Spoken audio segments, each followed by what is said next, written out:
Restoration is not simple. In the stream bed, which come from the watershed, shape the stream for the fish's use. They create the pools, the depressions that are the pools, and they create the deposits that become the riffles. And all of those are important. First of all, it's where the fish live. They are also the place where the food is produced. In the gravel in the stream bed are leaves and other organic material which insects feed on. The rock's covered with these. It also dissipates the energy of the stream, and so provides quiet resting areas in and around the large woody debris. Salmon not only receive benefits from a watershed, they give some back. The salmon, particularly in their historical levels, brought back tremendous amounts of nutrients from the ocean. And so after spawning, the adults die, and their bodies become food to support the ecosystem that will raise their young. The relationship between salmon and watershed is rich and complex. Different species of the fish use different parts of watersheds at different times in their lives. For example, when adult coho salmon return from the ocean in the fall and early winter, they spawn in tributaries. The juveniles emerge from the gravel in early spring. They spend their first summer in the tributaries, and as fall rains begin, the juveniles look for protected. What's more, wild runs of fish, upon which all breeding programs depend, are vanishing. Complicating matters, seals and sea lions have become much more numerous since laws protecting them came into effect in the 1970s, and boulders have helped establish pools while providing fish protection and passageways to off-channel ponds. The Coquille experience illustrates a few principles of community involvement around watersheds. Help people understand the need. Involve them in demonstration projects. Give them incentives. Oh, okay. Would you be interested? In the early 1980s, residents of the remote Mattole Valley in Northern California formed their own restoration council. The original focus of the Mattole Watershed Restoration Program was on salmon and thinking that we were focusing on the creeks. But it became obvious after a while that the salmon don't just live in the creeks, they live in the watershed all the way up to the ridges. And what I mean by that is whatever happens on the slopes, the effects of that end up in the creeks. If you're building roads that disrupt natural drainage patterns, you'll end up getting soil washing into the creek, and that degrades the fishery habitat. In many coastal areas, like the Mattole Valley, remove a member of a timber industry family, a fisherman, and now an employee of California Fish and Game. Downey has helped forge a unique partnership between the state and the Pacific Lumber Company, from which he has learned an important lesson. At the formation of any program like a watershed management program or a fisheries program of this sort, there are three things that are really key that all participants have to acknowledge when they begin. And that is, they have to build trust, they have to build respect, and they have to have patience. Trust, respect, and patience are the key factors. It takes a lot of patience to build those first two. Close cooperation between the lumber company. If you'd like more information about what's going on with salmon in the Puget Sound area, check out the Salmon Information Center. Our website is www.salmoninfo.org or call 1-877-SALMON-9. Rob Bingham is standing by, ready to answer your questions and keep you up to date. Well, that's it for this edition of the Salmon Exchange. Thanks so much for joining us. I'm Nancy Guppy, and I'll see you next month.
the amphitheater area.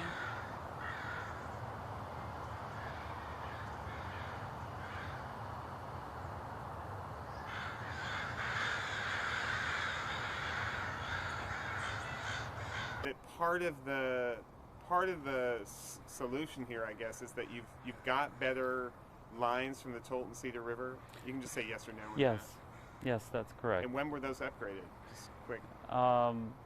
The toll system was constructed in the 60s, and we've added a second pipeline in the 90s. So it's a work in progress. Upgrade. Yes, it is. Is the are Maple Leaf and Myrtle, they are both needed, and it sounds like you couldn't decommission one if you The farthest we could go in the way of decommissioning would be Roosevelt and Volunteer. We're not looking at any other reservoirs. Okay. And that's pretty far. I mean, that takes two big things out of your system. Well, Roosevelt is 50 million gallons, and Volunteer is 21. So that takes. How long does it take to go through this amount of water? Okay. How long does it take to use up 21 million gallons? On a day like this, the usage in Seattle is somewhere around 60 million gallons. In Seattle, in the city of Seattle, system-wide, it's about 110, 120. During a hot summer day, it could go up to 250 million gallons. Does it take for the system-wide, and Seattle is approximately 50% of that. Do you use? Okay. So when I point the microphone at you, you can just tell me what you think of it. So how do you like this park? I love it. I love it. You work right nearby? We work at Seattle Central Community College, and it's nice. It's good to come here on breaks, and yeah, a totally different atmosphere than what it was before. Did you use it at all before? A little bit here and there, but not that much. Yeah.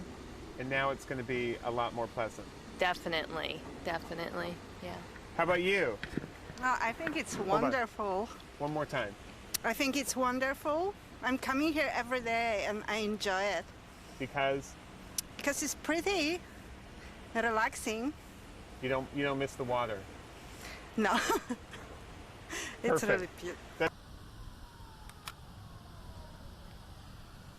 what were you saying?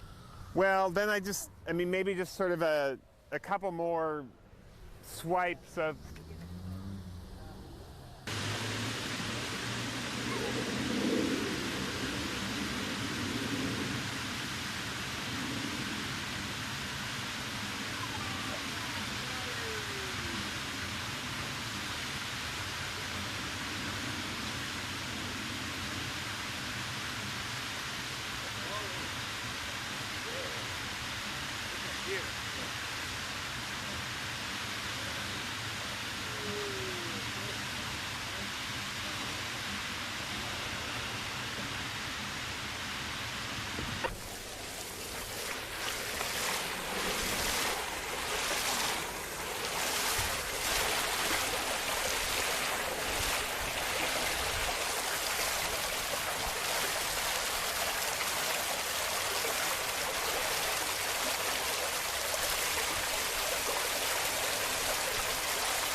The move's better.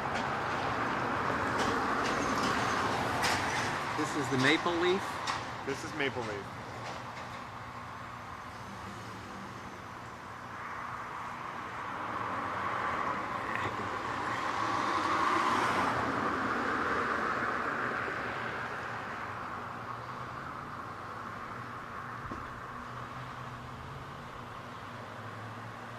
Great. Okay, so let's start. You want to start rolling? I'm rolling. What's important about this reservoir here? Well, like I told you on the phone the other day, I think it's the orientation, the visual orientation between the Seattle Asian Art Museum and the fact that it was part of the original plan that the Olmsteds laid out. I mean, the Olmsteds knew this reservoir existed. Yes.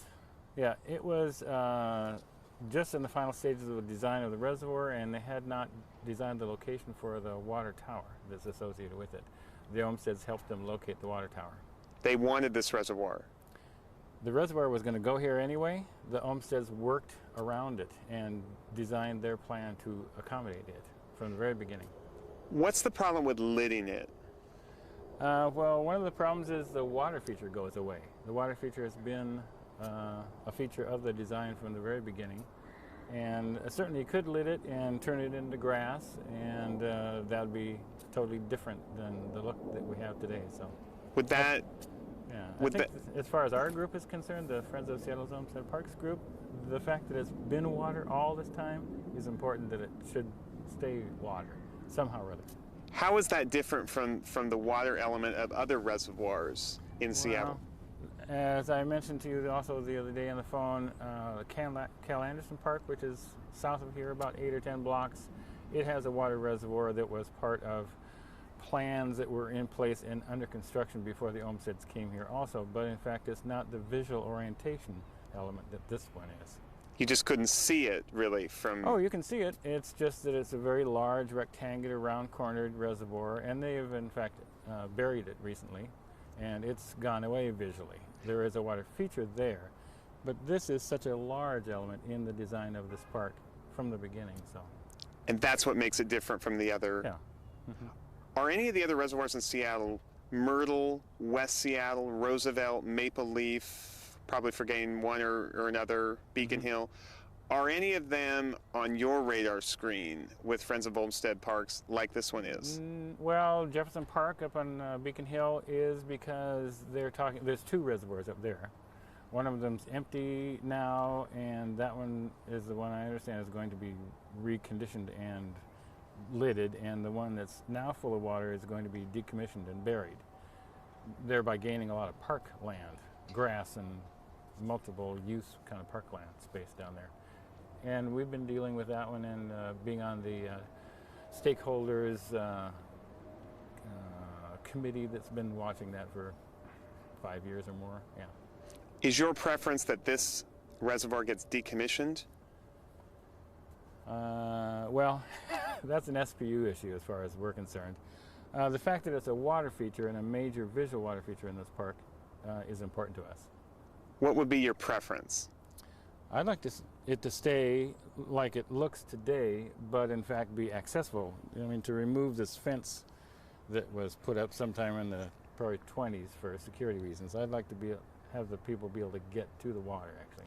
It sounds like it would probably have to be decommissioned for that kind of access to be granted. Right. It's too deep and too dangerous, I guess, as far as SPU is concerned with the water that's in it now. What about the idea of lidding it and having this kind of pond, if you will, on top? Yeah, that'd be perfectly okay. And then it would save the visual aspect of the water. Because it reflects the view, for one thing. I mean, if you look towards it, it's the Olympic Mountains and the Space Needle and a lot of other things that are part of its visual aspect. Would it be recreated as well? I mean, would you lose something if you lidded it and tried? I mean, inevitably it would be a little bit different. Well, engineering-wise, I don't know if that's true or not. It could look just the same, but only be 1.5 feet deep or a foot deep. What about your plans here? Well, I brought these plans to show you because this is one portion of the landscape plans. It's a planting plan done for Volunteer Park, and it shows the orientation of the original plan done by the Olmsted brothers with the reservoir there as part, and it's a symmetrically based design.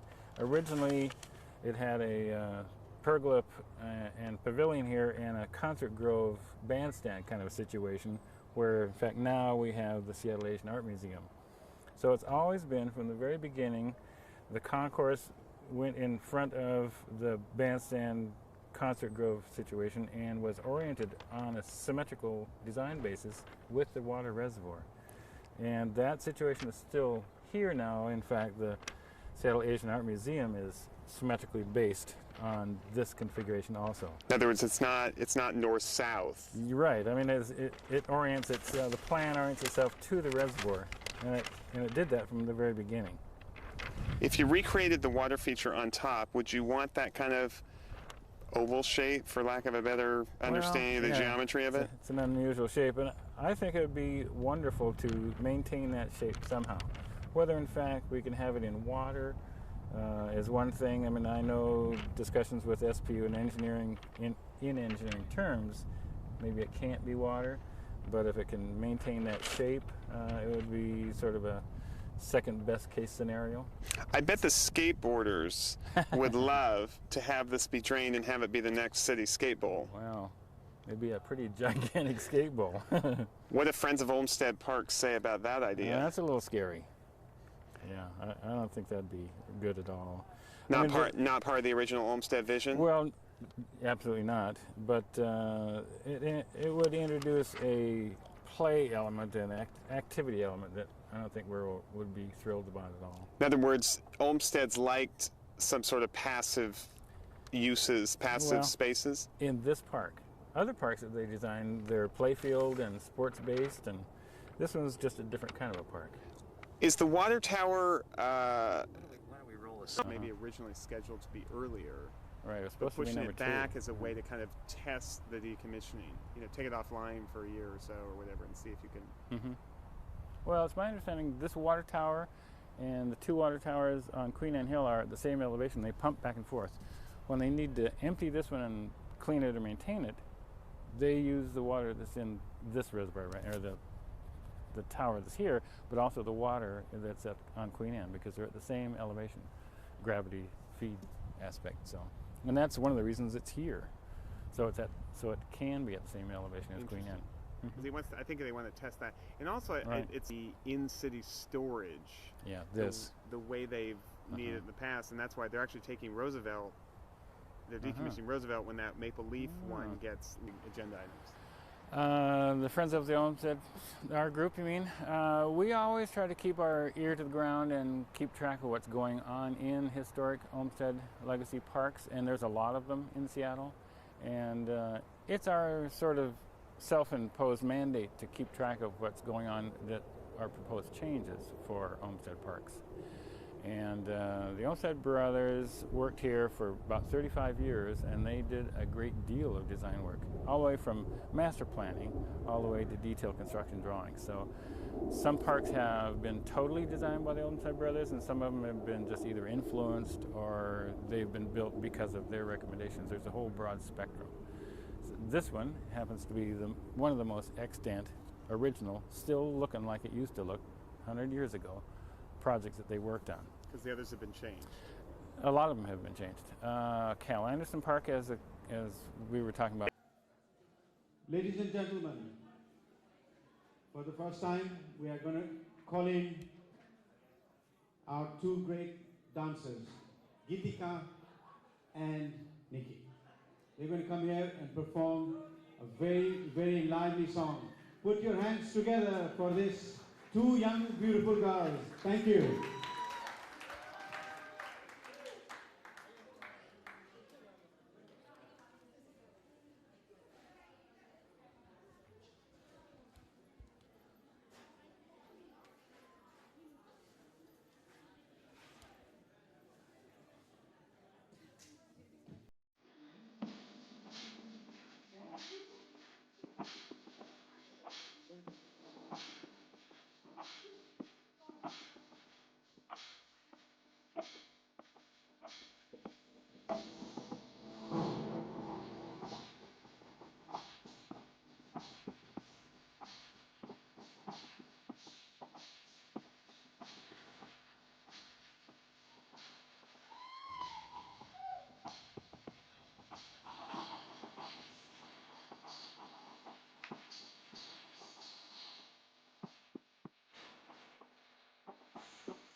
The white, oh, it's a white van. Excuse me for saying earlier.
Now that it's recovered enough, I'm not on the crutches. All I need is the brace. I can do walking.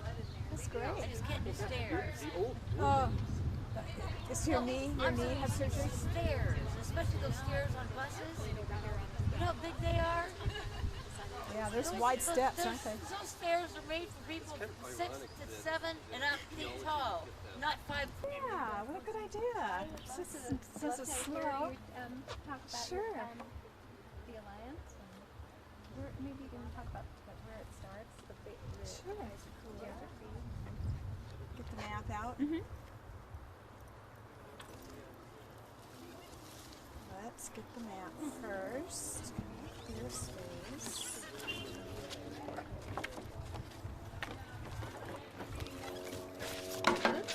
Well, tell us, Cheryl, what is all this?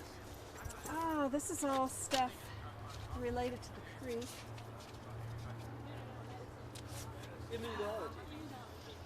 Where I have the graphics out about the fence. The last thing we need to finish on this project is get a fence up along the west edge of the park, between the park and the parking lot. So, got a little fundraiser going on for that. Tell me a little bit about the creek. And then, well, what I was going to show her is the creek that's running through here. I've been told, or different people think, based on some soil testing we did, that the creek used to flow kind of through where those apartments are and came directly through the park. But then it got moved over and pushed aside when there was a lot of development happening around here. And there used to be an old house here with a huge oil tank, which we discovered when we started building a park. We never knew that, but now what we did was we took the creek out of the pipe and we extended it and made it curve around and meander into the park, and then created a whole little habitat benched wetland area around it to just provide a little bit more habitat. And the more native plants you can get upstream in a creek, the better it is for the fish downstream, because it washes some of that food source downstream to them. Okay. So that was another reason. And then it's also taking some of the drainage that comes off of the playground area and takes that into the creek and brings it through the native plants to filter out any pollutants if there are any there. So it's serving a lot of different functions. And just to show you the map. So we are up here. And this is the, actually it has its headwaters up here in Shoreline. And then it comes down into our park. And then it ducks in and out comes to surface, goes back into pipes, all the way past the Jack-in-the-Box, and then it comes into Fred Meyer. It's in the corner, Fred Meyer. Goes underneath where the Salvation Army used to be, comes into a detention pond at 125th, which should be right here. And is pretty much daylighted after that. And I actually live on Little Brook. It's in my backyard. And then it comes down and it joins the North Fork of Thornton. And right here is where we've got spawning going on with coho salmon and cutthroat trout. And is that relatively new now? I mean, is that a new occurrence since that it's been daylighted? Because I was told by your keeper that actually you're seeing it, the spawning activity increasingly going up the tributaries. Is that correct? Or? Yes and no. Since they put the fish ladder, let's see, I'm trying to remember which. What we have seen is in the South Fork, they put in a new fish ladder at 100th, I think it is. And now we have been seeing more, like a Chinook came up all the way to around 98th. Okay. And about 20th. And that's the first time we've ever seen that. That's wonderful. So that is great news, yeah. Giving them more space. So this is mainly creating a better food source for the fish. And habitat for other wildlife, especially the birds. Mm-hmm. So, yeah. And then it flows on down through the new detention flood control pond, which is across from the Meadowbrook complex. And then it goes through backyards and it comes into the Matthews Beach area and into Lake Washington. And we gave it the name, The Last Open Space in Lake City. Really sexy name, and it just grabbed everybody. And the advisory committee that was making the decisions about properties to acquire with this 89 bond money, I think they loved it. We had pictures of an old couch, an old red beat up couch sitting in the middle of a vacant lot that was all overgrown with blackberry, and there was one big tall tree, and there was lots of broken glass and all kinds of trash in here. And it really, I think it just tugged at everybody's heartstrings to put a park in here. And fortunately for us too, the financing fell through for the developer to put the housing in here. So Parks Department snatched it up quick, and they finally closed the deal in 1995. And we had a big celebration here. We had all the kids dancing around spreading wildflower seeds after we graded out all the blackberries and replanted with wildflower seeds to kind of let it rest while we were doing all the planning. And then we did phase one. We put the play structures in with significant donations from the Rotary Club. And then we came in and did this as was the second phase, and that was done with a neighborhood matching grant and funds that Thornton Creek Alliance raised. And if you can imagine, when they graded this, this was just all grass right up to the edge of the parking lot for this is the Wyndham Brook Apartments. So when we had our contractor come in and told him that we wanted to daylight the creek, at first he was gulping because there's not much space to work with. And trying to bring in all this heavy equipment and work in a small space was a little bit of a challenge. And you know, they had to reroute the creek and put it through pipes, get it out of the area that they were working on. So we were always wondering whether that pipe was going to leak and burst and have creek all over everywhere. And right after we planted it, or while we were trying to finish up the project, was that October when we had like a 100-year storm. And we were pouring the vault for the creek to go back into the pipe again, and it got totally ruined, and the contractor had to break it all out, and we had to wait until the rain stopped, and then we had to start over from scratch on that again. So, and we actually got the grant, but we just kept running into all kinds of obstacles, and it just took us forever to work through those. Some were legal. I don't know if you were there. I was talking about that joint agreement, maintenance agreement between we had to do a joint maintenance agreement between Seattle Public